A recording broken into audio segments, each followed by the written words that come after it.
Taib. Bismillahirrahmanirrahim. Assalamualaikum warahmatullahi wabarakatuh. Alhamdulillah wassalatu wassalamu ala Rasulillah. Hayyakumullah wa bayyakum wa saddadanillah wa iyyakum al khairi wal huda mahayina. Wa as'aluhu bimannihi wa karamihi ayaj'alani wa iyyakum min ahli al-ilm wal qur'ani tadabbura wa fikha. Innahu ala kulli syai'in qadir wa bil ijabati jadir. Baik, ayyuhal ikhwatul kiram. Alhamdulillah kita di sini akan membahas tentang masalah lupa aturan, dan ini penting sekali. Kita hidup di atas muka bumi Allah Subhanahu wa taala. Selama kita di dunia ada aturan Allah yang harus kita kerjakan dan jangan sampai kita tinggalkan. Baik kewajibannya kita kerjakan, larangan-larangannya kita tinggalkan. Dan di sini banyak orang-orang yang lupa dan bahkan tahu sengaja ditinggalkan. Ketika orang-orang sudah melupakan aturan dari Allah Subhanahu wa taala, apa dampaknya? Firman Allah Subhanahu wa taala, "Falamma nasu ma dzukiru bihi." Ketika mereka ini lupa terhadap aturan-aturan yang telah diingatkan untuk mereka, fatahna alaihim abwaba kulli syai', maka kami akan bukakan pintu semuanya untuk dia. Pintu maksiat dibuka, celah untuk zina dibuka, celah untuk narkoba dibuka, celah untuk judi dibuka, semua dibuka, dimudahkan oleh Allah. Ketika mereka lupa aturan dari Allah Subhanahu wa taala. Hatta idza farihu bima utu, ketika mereka ini merasa bahagia, merasa senang dengan apa yang diberikan untuk mereka, Allah kasih lagi, mereka masih bisa berjudi, mereka masih bisa berzina, terus dibiarkan sama Allah. Apa kata Allah? Akhadnahum baghtah, kami langsung azab secara sekaligus semuanya. Tiba-tiba kagetlah mereka. Dan ini banyak sekali ayyuhal ikhwatul kiram. Semua dosa rata-rata seperti itu. Ketika seseorang melupakan aturan dari Allah, Allah bukakan, na'am sahih, pelan-pelan dibiarkan sama Allah, terus dia kerjakan. Apa kata Allah? Sanastadrijuhum min haitsu la ya'lamun. Kami akan istidrajkan mereka, kami ulur, enggak langsung diadab. Enggak langsung kita ini merasakan dampak dosa-dosa kita. Wa numli lahum inna kaidi matin. Kami biarkan, ingat, tipu daya saya itu kuat sekali, kata Allah SWT. Maka dari itu ayyuhal ikhwatul kiram, lihatlah kondisi seseorang itu merasakan nikmat ketika maksiat, itu memang diberikan oleh Allah. Berzina, tanyakan sama para pelacur, mereka semua mengatakan nikmat, tapi sesaat, dampaknya besar sekali. Allah Subhanahu wa taala tidak memberikan dampak itu sedikit, besar dan banyak. Makanya apa kata Ibn Mas'ud radhiyallahu taala anhu, rubba syahwati sa'atin, betapa banyak syahwat sesaat, merasakan nikmat sesaat. Nah, dosa itu syahwah sa'ah, nikmat sesaat. Tanyakan mereka minum khamar, apakah nikmat? Naam, sahih nikmat. Sa'ah, tapi cuma sesaat. Zina, tanyakan mereka yang sudah berzina, na'udzubillah. Syahwah sesaat, tapi apa kata beliau? Aurathat huznan tawila, dia akan mewariskan kesedihan yang berkepanjangan. Kadang-kadang kesedihan ini nggak bisa di stop, na'udzubillah. Mereka yang sudah berzina, ternyata akhadnahum baghtah, kami azab tiba-tiba, kami ulur, silahkan berzina. Sampai pada kasusnya mereka ini memiliki anak dari hasil perzinaan, habis. Azab Allah turun untuk mereka terus. Apa yang terjadi? La haula wala quwata illa billah. Ini terjadi loh Pak ya, di negara kita, di salah satu kampus Islam, katanya kampus Islam, katanya namanya memang seperti itu, tapi liberalis itu masuk, semua situ masuk, semua kelompok situ masuk. Tapi ala kulil kampusnya katanya kampus Islam. Taib. Mahasiswinya yang awalnya pakai jilbab pendek, tiba-tiba pakai jubah besar. Dikira kawan ini kawan ana yang cerita, yang kuliah di sana. Dikira kawan-kawan sejawat dia ini sudah hijrah. Sudah berusaha untuk ngaji dan sebagainya, tapi tidak pernah nampak di majalisul ilm. Tapi pakaiannya pakaian yang besar, jilbabnya jilbab yang besar. Ternyata dia pakai jilbab besar untuk nutupi kehamilannya. Hamil di luar nikah. Dia merasakan zina ini syahwah, nikmat, tapi apa? Sa'atin, cuman sesaat saja. Aurathat huznan tawila, yang mewariskan kesedihan yang berkepanjangan, nangis setiap hari. Dia nggak tahu nasib di kondisi di rahimnya bagaimana. Kalau kita orang-orang yang dia itu hamil karena pernikahan, dia akan bahagia ketika memiliki anak.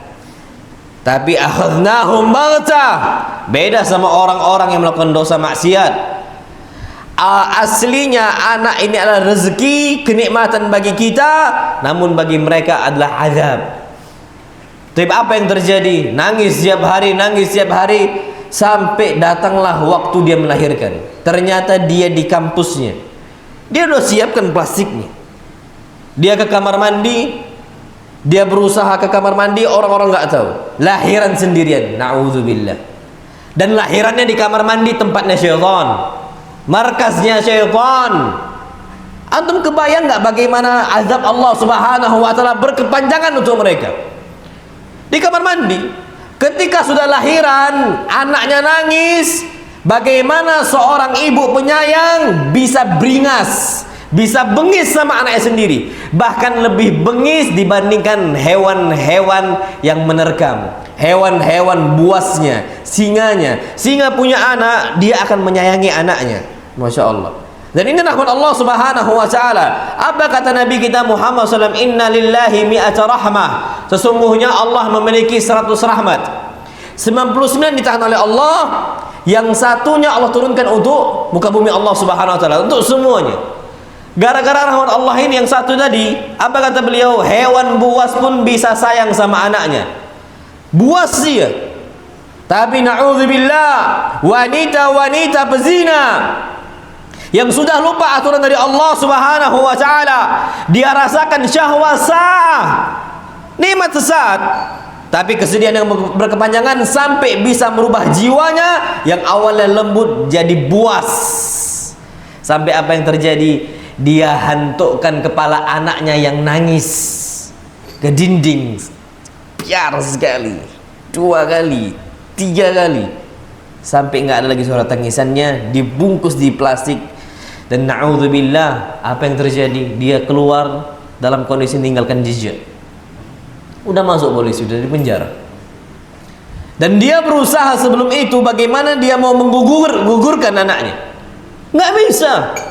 Azab dari Allah Subhanahu wa taala. Dia makan obat A, obat B, obat C, campuran A, campuran B, campuran C, nggak gugur-gugur kata kawan anak.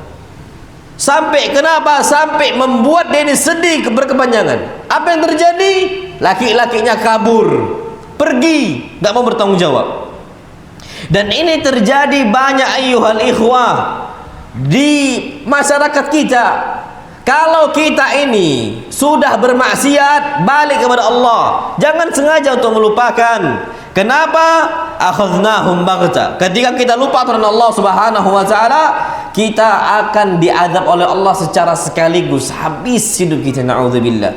Bahkan wanita ini kalau nggak dipenjara, dia berharap dia bunuh diri. Kalau dia nggak dipenjara, dia bunuh diri itu.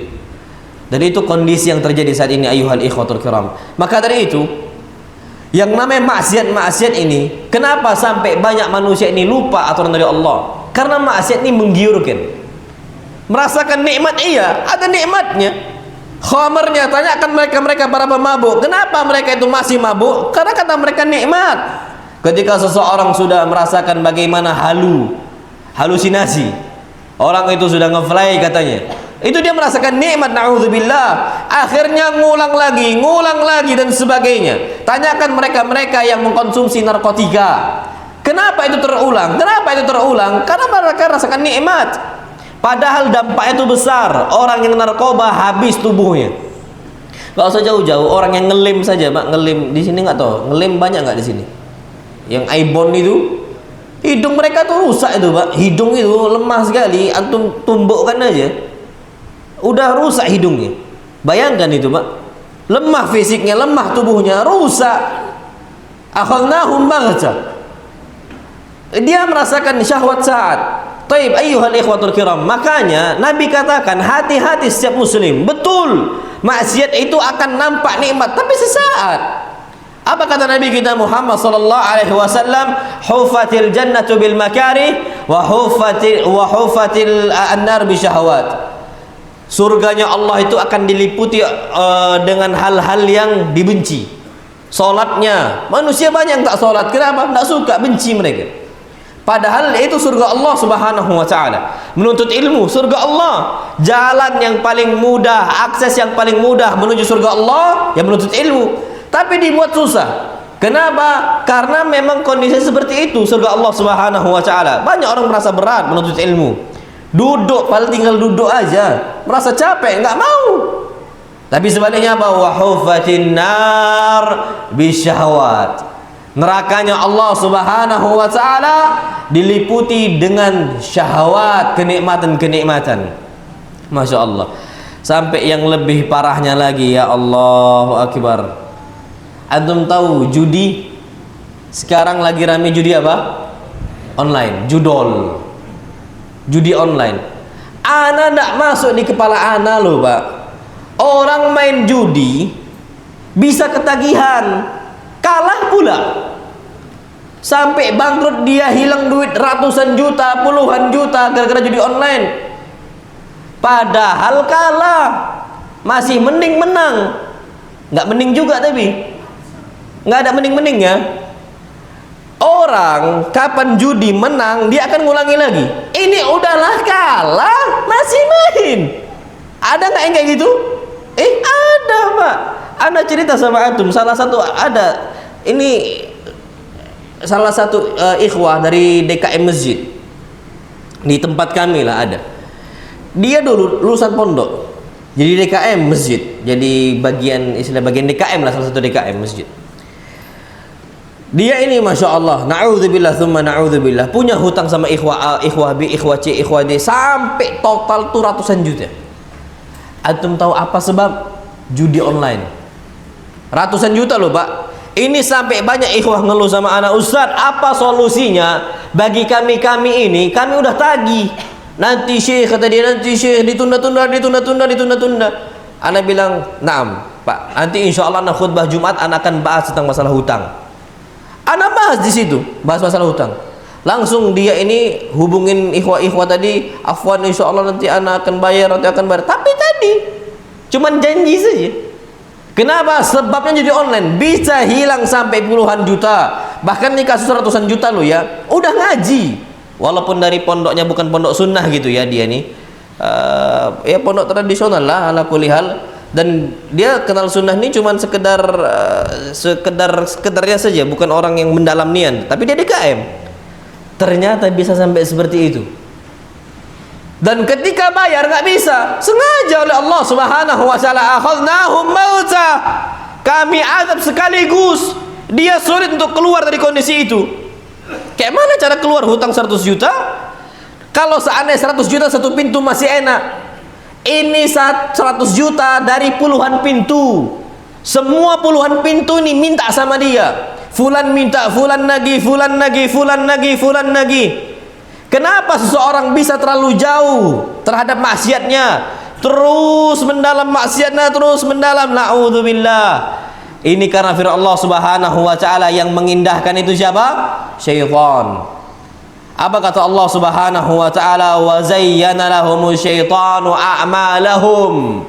Mereka ini dihiasi amal-amal mereka, perbuatan-perbuatan mereka yang jelek, maksiat-maksiat mereka oleh syaitan. Dihiasi nikmat, nikmat, nikmat, nikmat. Padahal itu apa? Sudah Allah tunggu kapan masanya ini hamba nggak balik, kami akan azab mereka. Maka dari itu ayyuhal ikhwatul kiram, kita perlu tahu bahwasanya yang namanya kondisi maksiat itu ada dampaknya, dan dampaknya itu berkepanjangan. Maksiat, hati-hati antum, jangan lupa dari aturan Allah. Taib. Antum ambil pelajaran ya, pelajaran Pak. Dan kisah ini Allah abadikan dalam Al-Quran. Kalau orang udah lupa aturan dari Allah, dampak dari maksiatnya akan berkepanjangan, bahkan bisa abadi di dunia. Apa contoh kasus? Aturan ada pertama kali untuk manusia adalah bapak kita, Nabi kita Adam alaihi salam. Apa aturan yang Allah kasih untuk Nabi Adam? Silahkan makan seluruh apa yang ada di surga, halal, kecuali satu apa? Satu buah. Apa itu? Kata syaitan al-khuld, buah kekekalan. Kalau seandainya engkau makan wahai Adam, engkau akan kekal berkepanjangan di surga Allah. Padahal itu diharamkan oleh Allah Subhanahu wa taala. Diharamkan. Semuanya halal. Silahkan makan buah A, buah B, daging A, daging B, halal di surga. Yang Allah haramkan cuma satu. Dari semua yang Allah halalkan, yang Allah haramkan cuma satu, Masya Allah. Dimakan sama siapa? Adam alaihi salam. Apa yang terjadi? Allah berfirman, "Qulna habitu minha jami'a." Wahai Adam, wahai Hawa, turunlah engkau dari surga saya, Masya Allah. Semuanya bersama iblis, Masya Allah. Apakah Nabi Adam dinaikkan lagi oleh Allah ke surga? Oh enggak. Sampai anak keturunan Adam, sampai kita hari kiamat akan terus di dunia, di atas muka bumi Allah Subhanahu wa taala. Allah nggak akan mengembalikan kita ke surganya sampai datang hari kiamat. Dampaknya besar, padahal satu buah saja Allah haramkan, dampaknya berkepanjangan.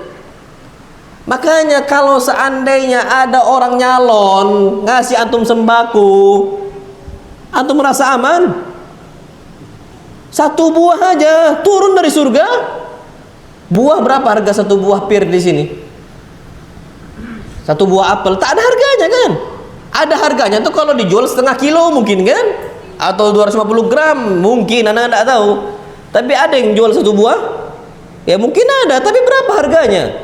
Taib. Di sini berapa antum dikasih sama calon-calon itu? Antum merasa aman? Antum tahu Pak dampaknya berkepanjangan, wallahil azim. Antum makan hasil dari tadi, riswah tadi. Apa kata Nabi kita Muhammad SAW? Ma nabata lahmun min suhtin, tidaklah ada daging, sekerat daging tumbuh sedikit saja, sedikit. 1 gramnya naik berat badan antum, 1 gram naik berat badan antum gara-gara harta haram. Apa kata Nabi kita SAW? An-naru aula bihi. Dia nggak akan masuk surga, neraka lebih layak untuk dia. Antum merasakan nikmat sekarang, nggak apa-apa, aman sekarang. Tapi nanti aurathat huznan tawila. Apalagi kalau itu antum kasih untuk anak-anak antum, naudzubillah. Apa pertanggungjawaban antum di hadapan Allah Subhanahu wa taala? Nikmat na'am sahih. Orang tergiur rubba syahwati sa'ah yang ana sebutkan tadi. Betapa banyak syahwat sesaat. Aurathat huznan tawila. Apalagi cuman berapa sembako itu setahu ana? Nyampe 100.000. Enggak kan? Enggak sejuta juga kita disogok. 100.000 paling antum terima, naudzubillah. La haula wala quwwata illa billah. Ada salah seorang ikhwah curhat sama ana waktu itu pemilihan presiden waktu itu. Dia dikasih sama abangnya pakai suara dia, pakai istilahnya pakai apa? Istilahnya pakai KTP dia, dipinjam, nggak tahu dia untuk apa, dipinjam rupanya untuk apa? Ngambil sembako. Hasil riswah tadi lah dari kampanye.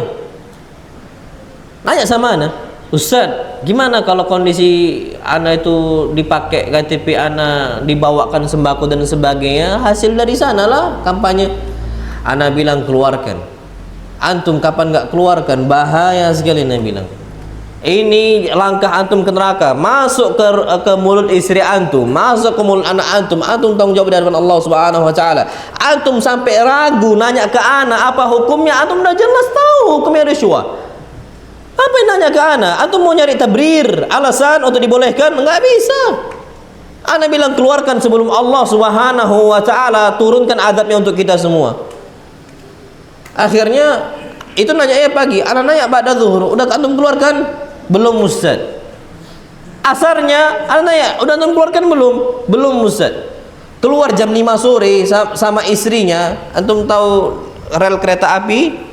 Pas itu agak rintik-rintik hujan, kepleset jatuh, dua-duanya masuk rumah sakit. Istrinya lagi hamil tua, sampai bocor kepalanya harus dijahit. Allah kasih peringatan di hari itu juga. Anak sampai tanya pas sudah masuk rumah sakit, anak panggil beliau ini, afwan akhi, antum udah keluarkan itu tadi sembako tadi? Belum Ustaz. La haula wala quwwata illa billah. Anak bilang. Akhirnya anak bilang, antum panggil keluarga antum untuk nungguin istri antum keluarkan sekarang malam ini. Baru dikeluarkan Pak. Apa turun dulu azab Allah? Masih enak azab Allah langsung turun di saat itu. Peringatan dari Allah saat itu. Gimana kalau peringatan nanti di hari kiamat? Akan jauh lebih berat Pak. Nabi Adam itu sampai berkepanjangan, yang merasakan kondisi itu. Jazakallah khair. Yang merasakan kondisi itu bukan apa? Bukan cuma Nabi Adam, enggak, anak keturunannya kena semuanya. Makanya antum jangan merasa nyaman dengan lupa aturan dari Allah Subhanahu wa taala. Taib, ana ambil contoh. Pastilah seseorang kapan sudah merasakan syahwat yang berkepanjangan, dosa-dosa yang terus dia kerjakan, bahkan sampai ada efek candunya. Ingat, dosa manapun ada efek candu. Percayalah sama ana. Yang ada efek candu itu bukan narkoba saja, semua dosa. Antum jangan alasan kenapa antum nggak bisa tinggalkan narkobanya, ada efek candu. Enggak, semua dosa ada efek candu. Dan antum jangan coba-coba sesekali. Berat Pak kalau efek candu dosa ini. Antum mau cari sekarang, dosa apa yang ada efek candu? Judi tadi, ada nggak efek candunya? Lu ada, kalah pun tetap main judi, efek candu. Khamarnya, ada nggak efek candunya? Ada. Zinanya, sekali orang mencoba berzina, banyak orang-orang dulu yang sudah berhijrah, masya Allah, dulunya jahiliyah, kemudian sudah bertobat. Jazakallah khair. Kemudian bertobat, mengingat Allah Subhanahu wa taala. Mereka ini sampai bertanya ke kita, Ustaz, gimana kondisi dosa zina kami yang terus kami kerjakan dulunya? Sampai curhat seperti itu, seakan-akan Allah nggak ngampunkan dosa dia. Itu sering Ustaz kami kerjakan katanya. Kenapa? Sebab lingkungan katanya. Awalnya kami coba itu bukan karena apa-apa, diajak sama kawan-kawan kata mereka, karena kondisi lingkungan mereka yang lingkungan buruk lah.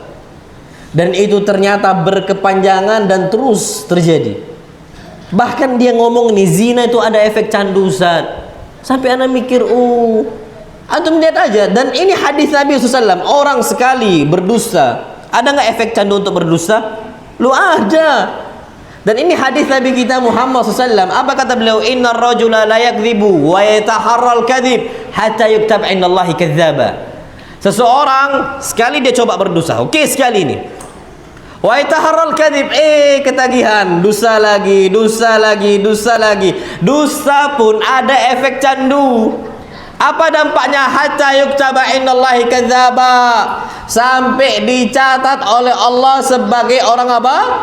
Pendusta, kadzdzab. Kenapa? Kecanduan. Dan ini terjadi Pak. Kalau orang sudah kecanduan untuk berdusta, berzina, berjudi, percayalah sama ana ini Pak, orang-orang seperti ini risau, takut dia, gelisah setiap harinya. Riba, ada nggak efek candunya? Ada.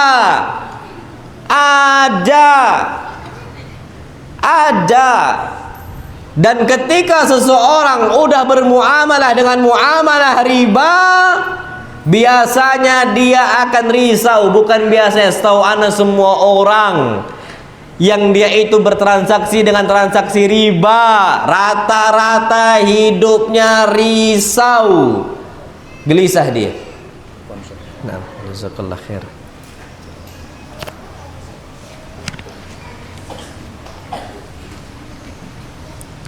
Rata-rata hidupnya apa? Risau.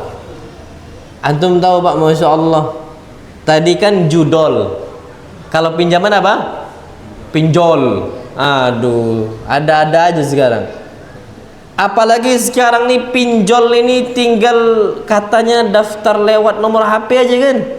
Verifikasi itu nggak banyak, nggak ditanya A, ditanya B, ditanya C, turun aja tuh dana. Antum tahu masuk berita seorang ibu tua bunuh diri, gantung diri di depan rumah dia di Jawa, Pulau Jawa, karena ditagih terus pinjaman online. Risau hatinya, riba pun ada dampaknya. Makanya Allah Subhanahu wa ta'ala pertama kali yang Allah berikan azab siksaan untuk dia, rasa gelisah. Rasa apa? Risau.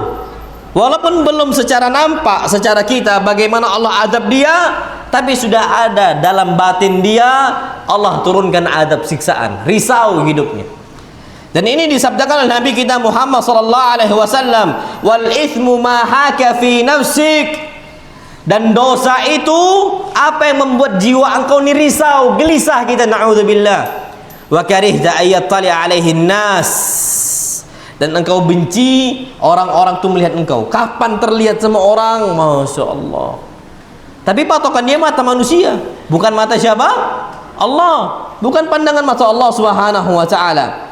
Innallah, sesungguhnya Allah Subhanahu wa ta'ala basir bima ta'malun, maha melihat apa yang kalian kerjakan. Dan ini kondisi-kondisi orang-orang yang enggak tahu aturan. Mereka akan Allah berikan apa? Kegelisahan. Ana ambil contoh, Masya Allah. Ada salah seorang sahabiah berbuat zina. Antum tahu mungkin kisahnya, Ghamidiyah.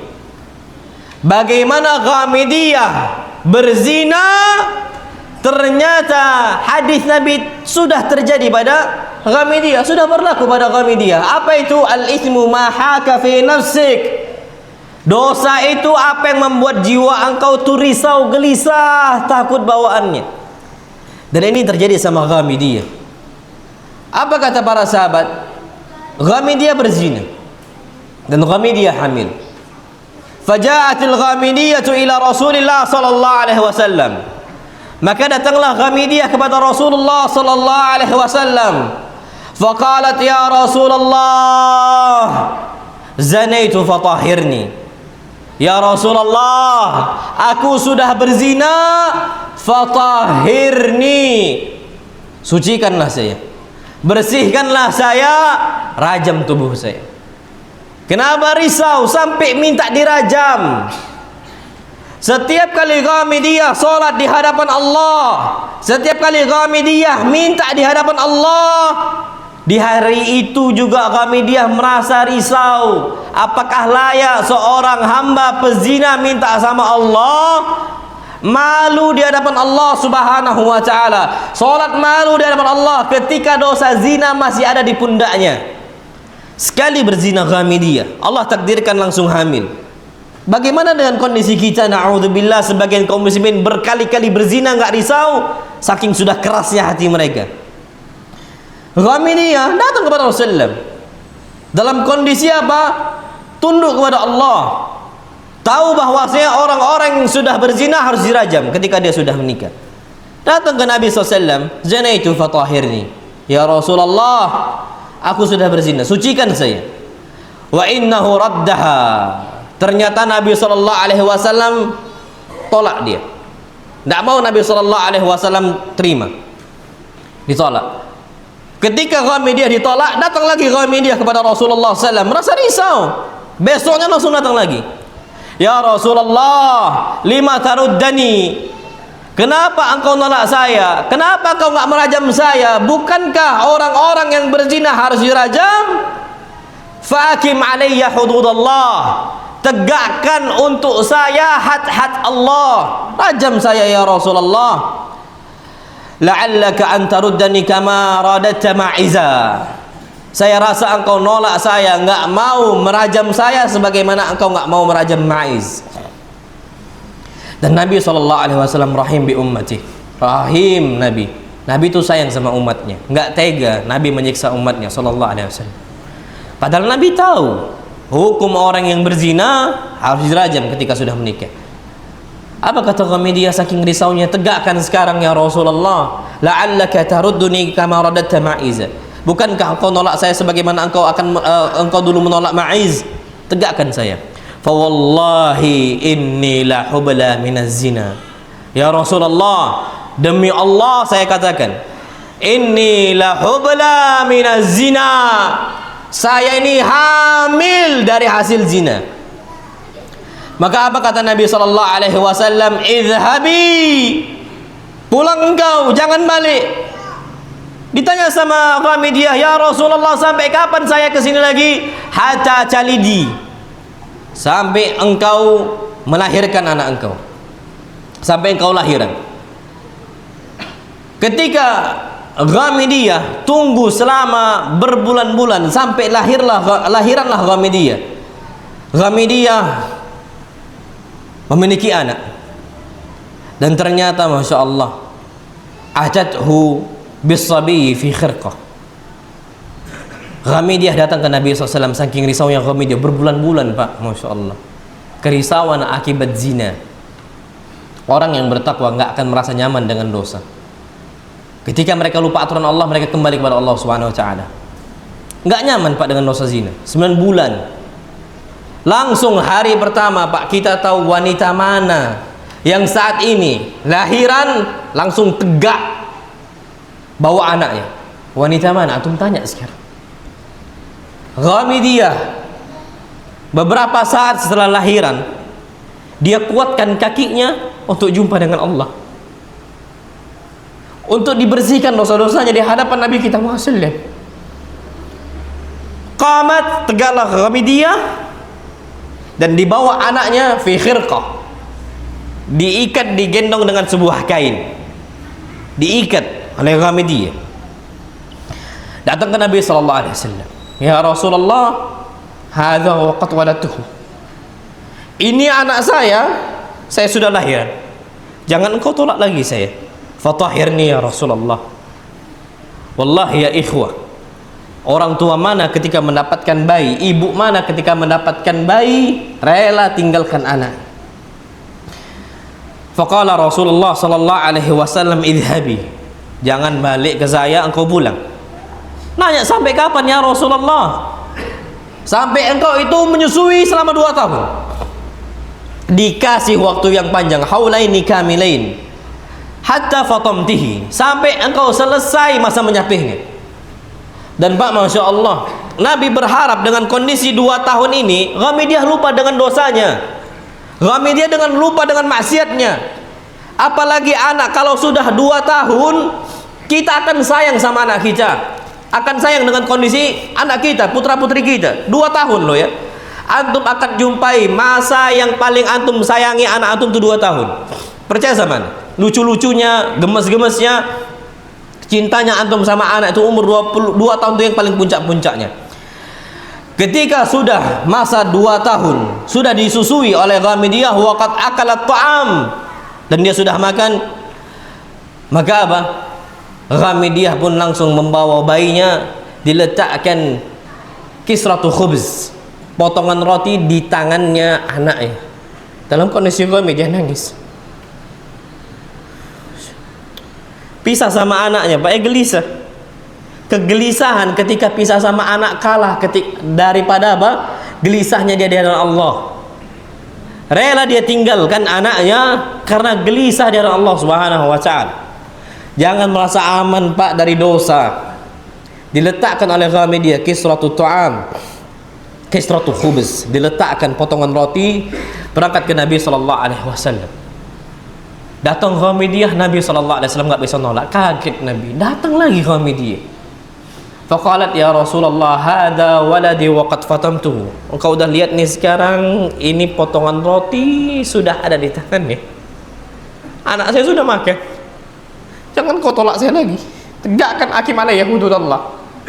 Tegakkan untuk saya, rajam saya. Wanita, Pak, wallahi wanita sadiqah sama Allah. Jujur di hadapan Allah SWT. Mau balik loh, Pak. Kondisi semua mata sahabat melihat dia. Antum lihat sekarang wanita mana yang mau menampakkan dosa di zina dia? Dia akan tutupi, Pak. Malu di hadapan manusia. Kami dia malu. Tapi apa kata Allah Subhanahu wa taala? Yastahyuna minan nasi wa la yastahyuna minallah. Banyak manusia itu malu dari mata manusia dan tidak malu dari mata Allah. Mereka enggak malu dari Allah, tapi malu dari manusia. Ghamidiyah lebih malu di hadapan Allah Subhanahu wa taala dibandingkan hadapan manusia. Datang kepada Rasulullah sallallahu alaihi wasallam, "Hakim alayya haddallah." Tegakkan untuk saya hududullah. Rajam saya.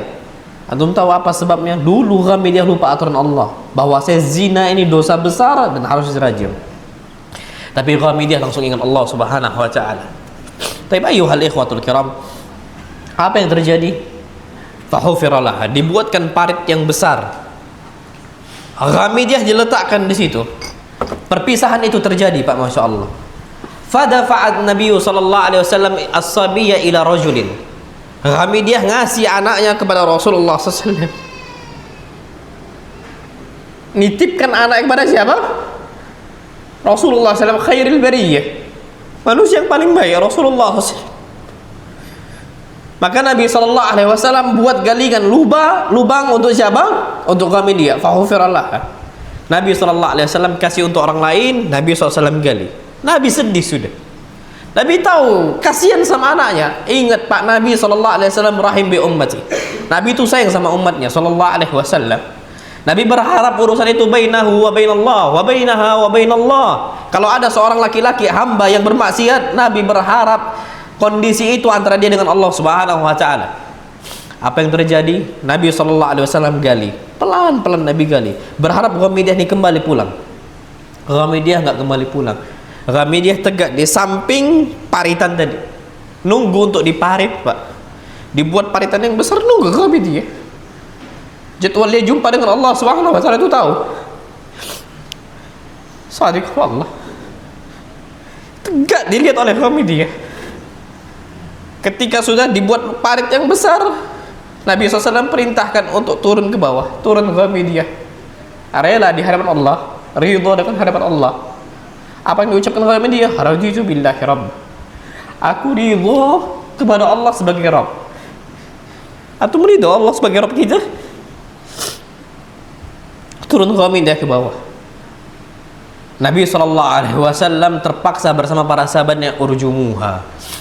Rajam Ghamidiyah. Dirajam satu persatu Ghamidiyah. Kesakitan.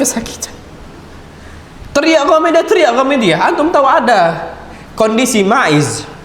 Ketika dirajam, Ma'iz itu kabur, Masya Allah. Habis dirajam kabur, tapi dikejar sama sahabat yang lain, dilempar batu lagi sampai mati, sampai meninggal radhiyallahu ta'ala anhu. Ghamidiyah nggak kabur, Pak. Sakit wanita sakit dilempar batu. Siapa yang nggak sakit, Pak? Setiap darah keluar dari tubuhnya siapa?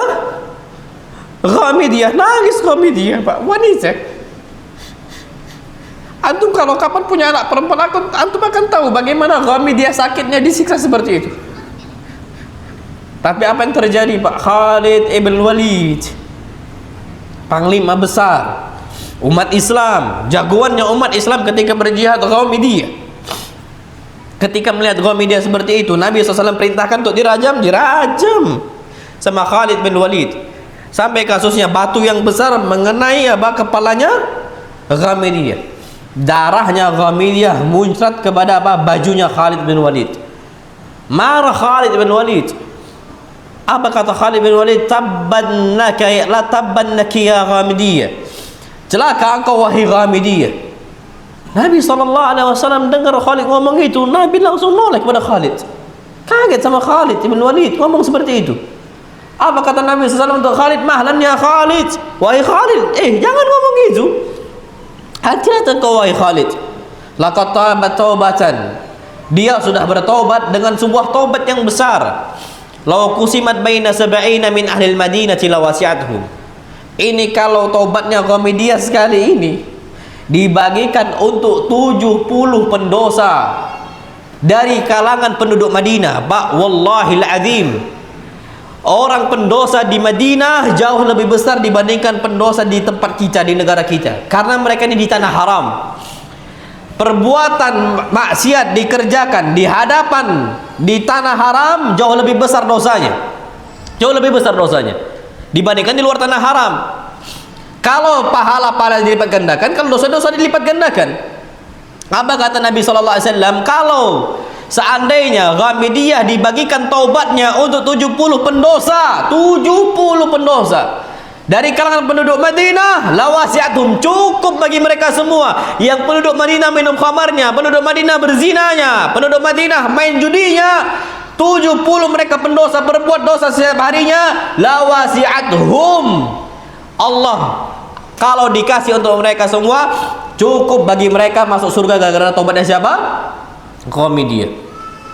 Bayangkan Pak Antum, risau Ghamidiyah, risau.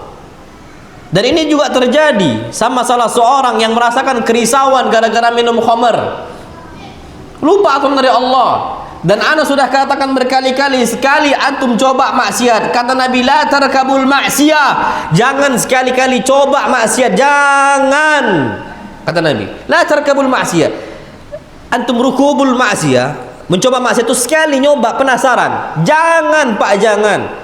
Kenapa? Karena kata Nabi SAW, di situ akan turun murka Allah, akan ada efek candu di situ.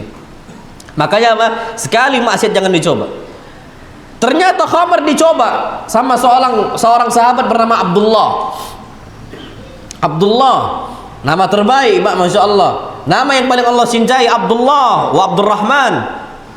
Ahabbul asma'i ilallah, Abdullah wa Abdurrahman. Nama yang paling dicintai oleh Allah dua, Abdullah sama Abdurrahman. Ini Abdullah, hamba Allah yang Masya Allah.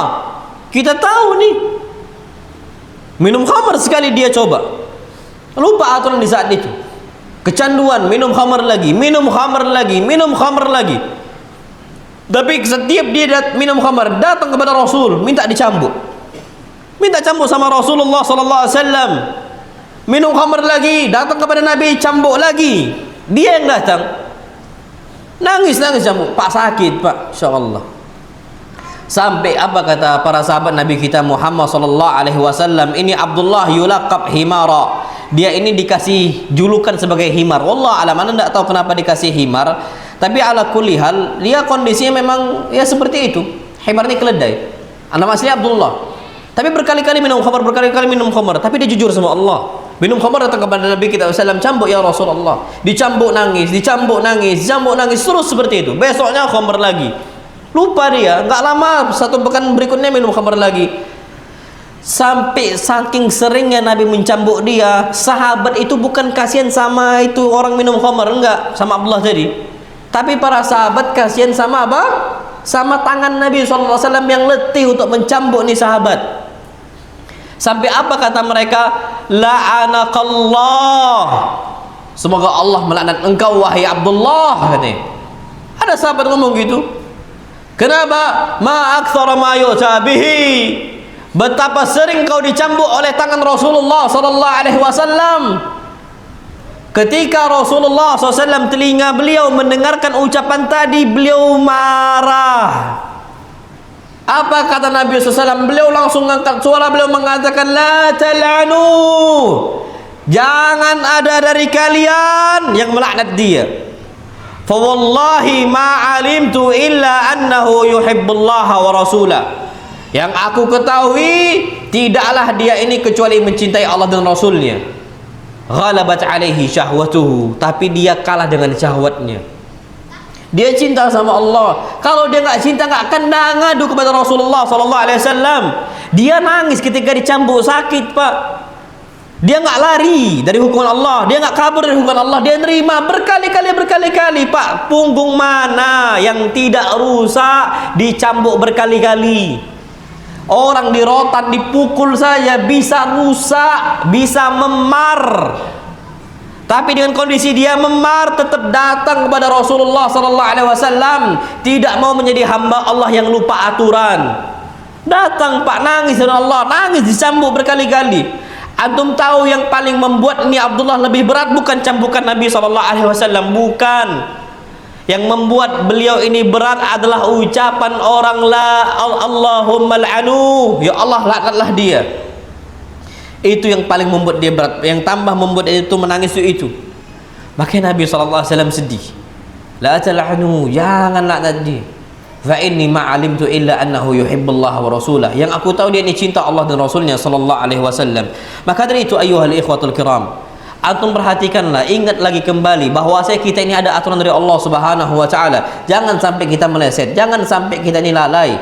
Kalau sudah kita lalai, kembali kepada Allah. Kapan Allah sudah benci, Allah enggak akan muliakan kita. Allah akan terus hinakan kita. Allah nggak akan angkat derajat kita di mata manusia, di matanya para malaikat, dan hatta di depan, di hadapan Allah Subhanahu wa taala. Apa kata Allah? May yuhinillah fama lahu min mukrim. Orang yang sudah Allah hinakan, tidak akan lagi ada yang mampu mengangkat derajat dia. Akan terus hina dina abadi. Masya Allah. Kalau Allah sudah benci lo ya. Kalau Allah sudah apa? Benci. Tidak mau bertobat, tidak cepat bertobat kepada Allah Subhanahu wa taala. Orang dihinakan oleh Allah ketika dia rajin bermaksiat. Apa kata Nabi kita Muhammad sallallahu alaihi wasallam? Ju'ila dzullu was-sigharu ala man khalafa amri. Akan dijadikan dia ini rendah dan kerdil untuk siapa? Ala man khalafa amri, untuk orang-orang yang menyelisih perintah saya. Kalau kita sudah terbiasa menyelisihi aturan dari Nabi kita Muhammad sallallahu alaihi wasallam, kita akan dijadikan oleh Allah kerdil, kecil di mata manusia. Na'udzubillah. Dan kondisi manusia cuma dua kata Nabi. Nggak ada yang ketiga, cuma dua kata Nabi. An-nasu rajulan. Manusia ini cuma dua golongannya. Golongan yang pertama, barrun taqiyun karimun Allah. Hamba Allah yang taat sama Allah. Taqi, bertakwa kepada Allah Subhanahu wa taala, karimun Allah. Dia akan dimuliakan oleh Allah Subhanahu wa taala. Itu yang kondisi pertama. Kondisi yang kedua, wa fajir, orang yang tukang maksiat. Na'udzubillah kalau kita termasuk golongan yang kedua. Wa fajir, dia ini adalah orang yang fajir.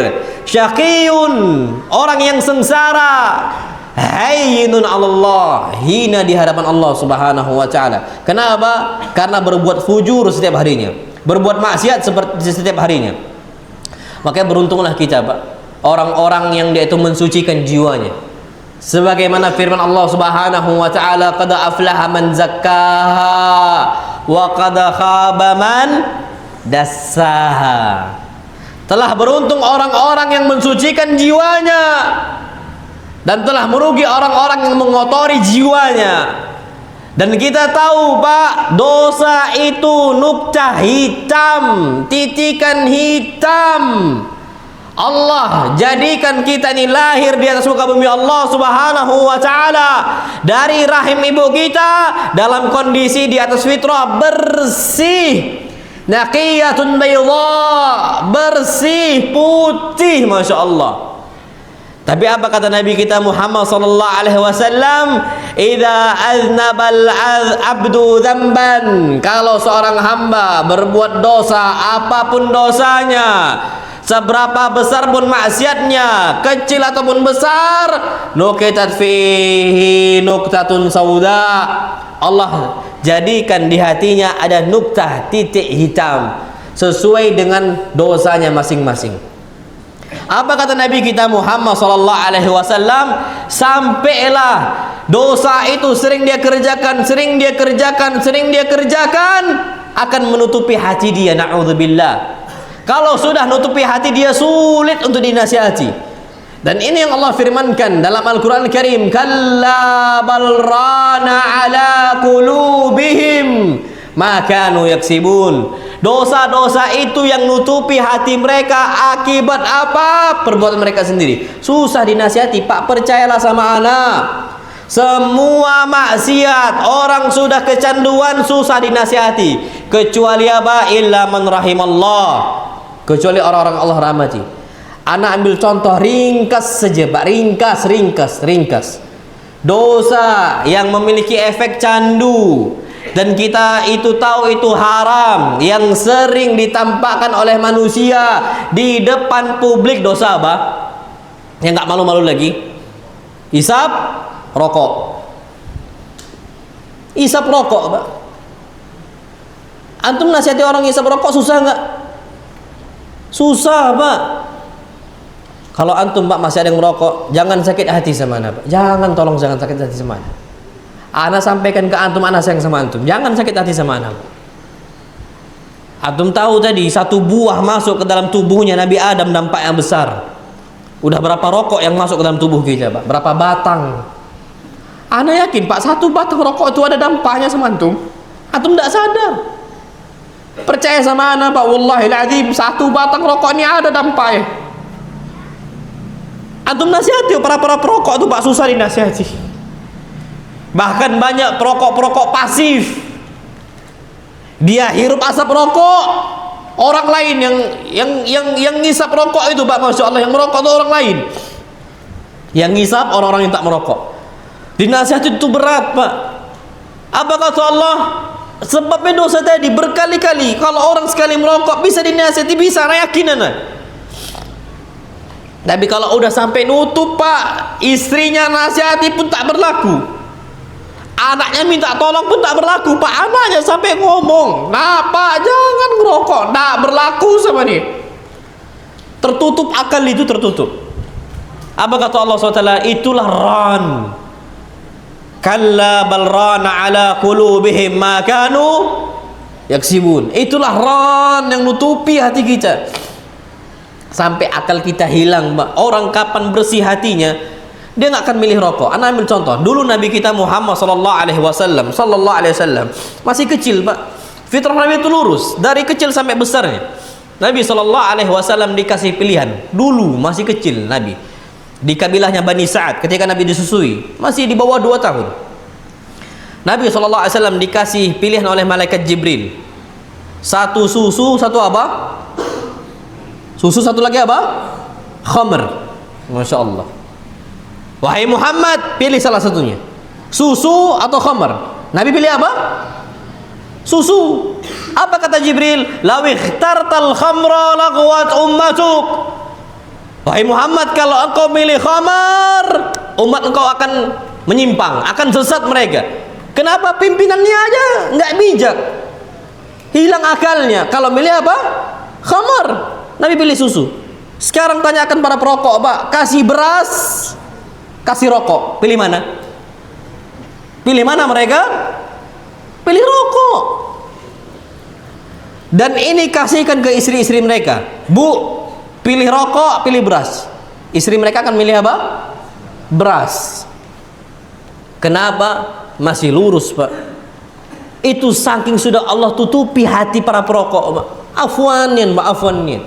Ana sampaikan sekarang, Pak, memang sayang ana sama antum. Udah, gitu aja, Pak. Ana muslim, antum muslim. Antum mau masuk surga, ana juga mau masuk surga. Kita sama-sama masuk surga, Pak. Bu, kapan lagi antum masih merokok, Pak? Antum akan berkilah, hukumnya kan makruh, Ustaz. Makruh zaman dulu, belum ada penelitian. Zaman dulu, belum ada mikroskop, belum ada penelitian penyakitnya apa yang ditimbulkan, belum ada.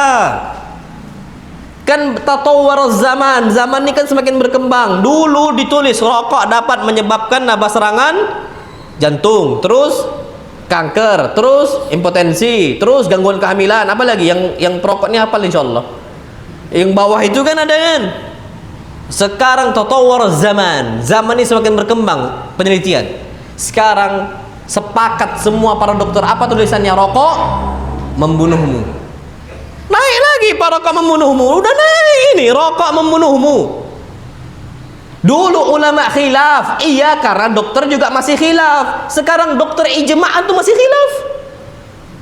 Dokter semua ijma', hatta dokter, ada anak punya sahib dokter, Pak, Masya Allah, masih kondisinya kena istilah kecanduan rokok itu masih. Anda nanya, dok, antum di ilmu medis antum itu rokok itu sebenarnya membahayakan nggak? Membahayakan sekali, Ustaz. Beliau ngomong gitu. Loh, kalau membahayakan sekali kenapa tuh nggak tinggalkan?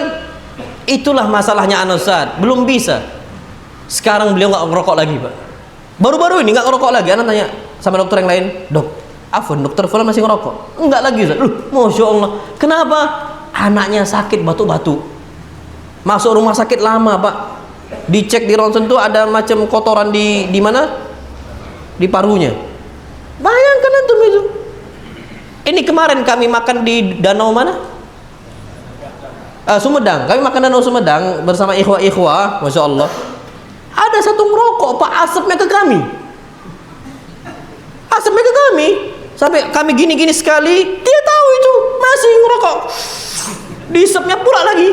Tambah besar Pak. Waktu itu kan hujan, mau hujan berangin. Anginnya keras Pak, berhembus. Makin kenceng ke kami.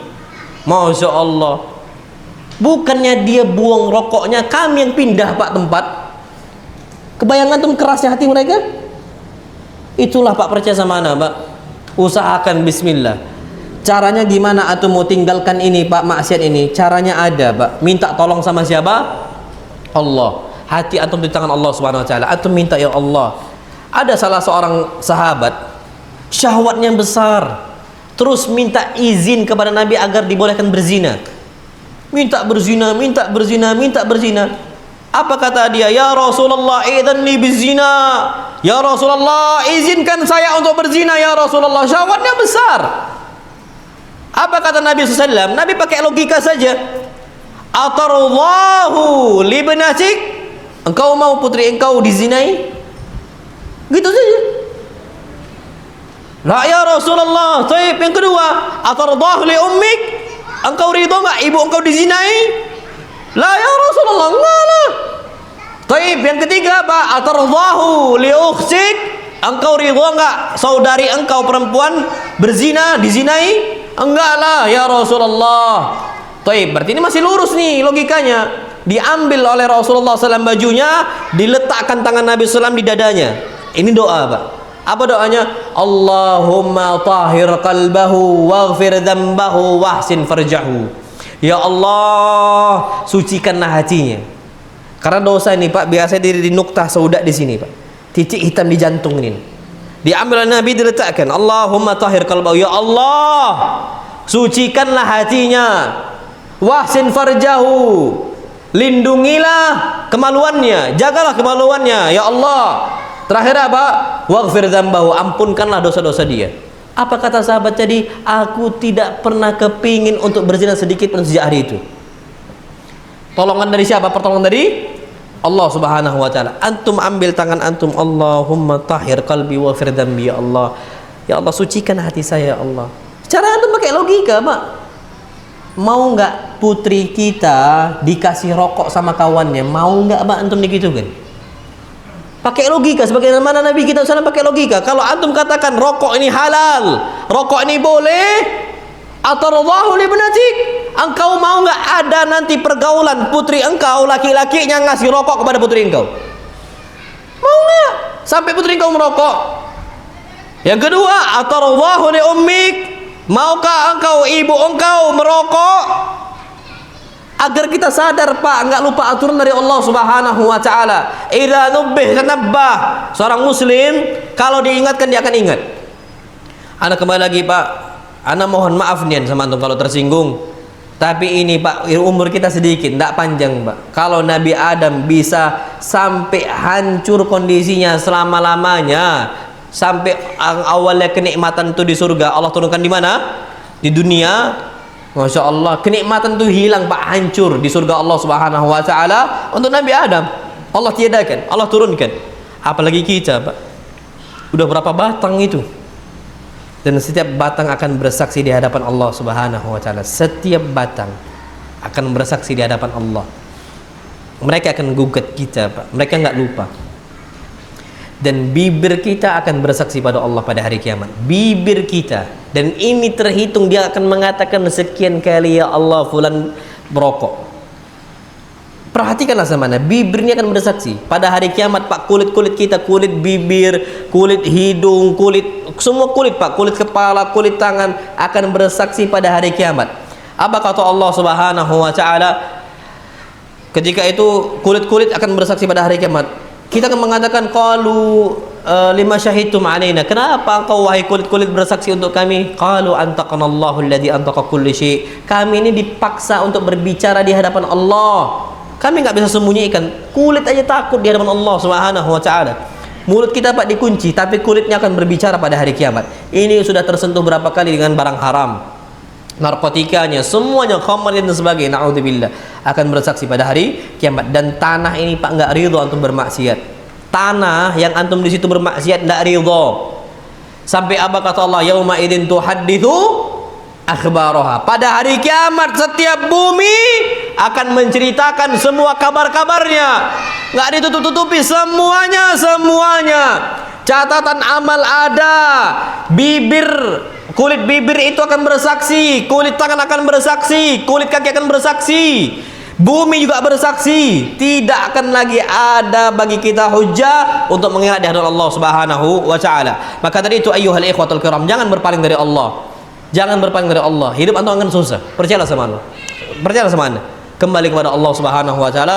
Mudah-mudahan hidup antum akan dimudahkan oleh Allah Subhanahu wa taala. Terakhir Pak, jangan sampai antum jadikan hati antum kalkuzi mujakhiyah. Antum tahu panci? Panci kapan dibalik apa warnanya? Hitam. Bisa antum putihkan lagi? Kata orang bisa, tapi apa? Susah. Bisa, Masya Allah. Kata Nabi SAW, hati yang suka bermaksiat itu kalkuzi mujakhiyah. Itu seperti panci yang dibalik, Masya Allah. Dan panci yang dibalik ini Pak harus ada effort lebih. Antum butuh tenaga, antum butuh dana, antum bawa kemana, butuh alat canggih dan sebagainya. Antum pakai sikat Pak 100 tahun mungkin tetap akan ada hitamnya. Ada alat yang khusus Pak, berat, tapi bisa putih, bisa. Itu kata Nabi, hati manusia kapan sudah sering bermaksiat kalkuzi mujakhiyah, yang dibalikkan Pak, Masya Allah. Itu kata Nabi SAW, la ya'rifu ma'rufan wa la yunkiru munkara. Kapan yang baik dia nggak anggap baik, dia akan anggap buruk. Itu benci sama orang berbuat baik, benci sama orang soleh. Banyak nggak gitu? Banyak. Allah, orang kapan sering bermaksiat dia akan benci sama orang soleh. La ya'rifu ma'rufa, dia nggak nganggap yang baik itu baik, benci sama orang baik. Kebalikannya, wala yunkiru munkara, yang mungkar nggak dianggap yang mungkar, kawan dia. Itu kalau hati sudah apa? Bermaksiat. Allah macam apa? Macam Allah jadikan seperti panci yang dibalik. Itulah yang Allah firmankan, ulaikal ladzina taba'allahu ala qulubihim. Itulah orang-orang yang Allah tutup hati mereka. Wa sam'ihim, Allah tutup apa? Telinga mereka. Nggak ngambil pelajaran dari hatinya, nggak ngambil pelajaran dari telinganya. Nasihat tuh mental sama dia, masuk telinga kanan, keluar telinga bukan kiri, kanan lagi. Kalau kiri masih ada yang nyangkut, ini masuk telinga kanan, keluar telinga kanan, mental lagi Pak, Masya Allah. Nggak ada yang masuk, ditolak dia mentah-mentah. Wa absarihim, dan mereka ini Allah tutup matanya, Allah kunci mata, nggak ngambil pelajaran. Fulan meninggal, Alan meninggal, Fulan meninggal, Alan meninggal, nggak berpengaruh sama dia Pak, nggak berpengaruh, nggak akan berpengaruh sama dia. Itu kalau Allah sudah tutup hatinya, Allah sudah matikan. Anak takut Pak, na'udzubillah, jangan sampai hati kita dimatikan oleh Allah. Kalau sakit, fi qulubihim marad, di hati mereka ada penyakit, itu bisa disembuhkan. Tapi kalau sudah mati, apa kondisinya? Jasadun mila arwah, ada jasadnya, seakan-akan nggak ada ruhnya. Ada jasadnya. Kalau istilahnya itu mayat berjalan. Apa? Mayat berjalan. Hati mereka sudah ditutup oleh Allah Subhanahu wa taala. Ulaika humul ghafilun, dan mereka adalah orang-orang yang apa? Ghafilun. Orang-orang yang lalai dari Allah Subhanahu wa taala. Saya wallahu alam bisawab. Ini yang dapat Anda sampaikan. Sampai jam berapa kita? Jam 6 ya? Ini sudah 6 kurang 5. Nampaknya nggak usah tanya jawab ya. Tutup sampai sini. Mudah-mudahan kapan lain kesempatan Anda bisa berkunjung lagi, mudah-mudahan. Ya nggak tahu kita kapan, tapi habis ini anak kesambas, jadi ketebas nih kayaknya sudah habis ya tugas kita. Tebas sudah kan, cuman ini aja ya. Habis kesambas anak langsung ke Pontianak insyaallah. Kalau antum mau gabung di Masjid Tauhid nanti siang tentang masalah urgensi adab penuntut ilmu, sama malamnya Masjid Tauhid juga. Judulnya apa ya? Antum cek aja di pengumuman itu. Insyaallah Masjid Tauhid duha sama juga pagi ini insyaallah. jam 9-an, jam 9 atau setengah 10 lupa nih. Sama malam ya insyaallah ba'dal maghrib. Antum kalau mau berkumpul lagi, kita berkumpul lagi, tafadhol. Yang sedikit ini jika benar datang dari Allah, jika salah murni datangnya dari anak pribadi, dan ana mohon maaf Pak. Kalau antum tersinggung, masih ada yang tadi berbuat maksiat, jangan tersinggung Pak. Wallahi jangan tersinggung. Antum jangan tolak nasihat itu. Jangan tolak Pak. Bismillah, antum renungkanlah pulang malam, antum nangis dari Allah. Antum tinggal ngadu sama Allah. Sudah, tutup. Maksiat antum tutup, antum minta istilahnya bantuan dari istri antum, sampaikan, "Dek, abang mau terakhir kali ini, Dek, maksiat." Bantu. Sembunyikan semua rokoknya, bantu, minta bantuan dari istri antum, dari anak-anak antum. Kalau memang antum masih ada yang seperti itu, ada takutnya masih ada Pak. Jadi antum jangan tersinggung sama anak. Yang kita harapkan kita ini semua masuk surga Allah Subhanahu wa taala. Jadi ala kulil, kalau itu datangnya dari kesalahan, itu datangnya dari anak pribadi dan syaitan, dan anak berlindung dari kesalahan tersebut. Wa sallallahu nabiyana Muhammad subhanakallahumma wa bihamdika asyhadu an la ilaha illa anta astaghfiruka wa atubu ilaik. Assalamualaikum warahmatullahi wabarakatuh.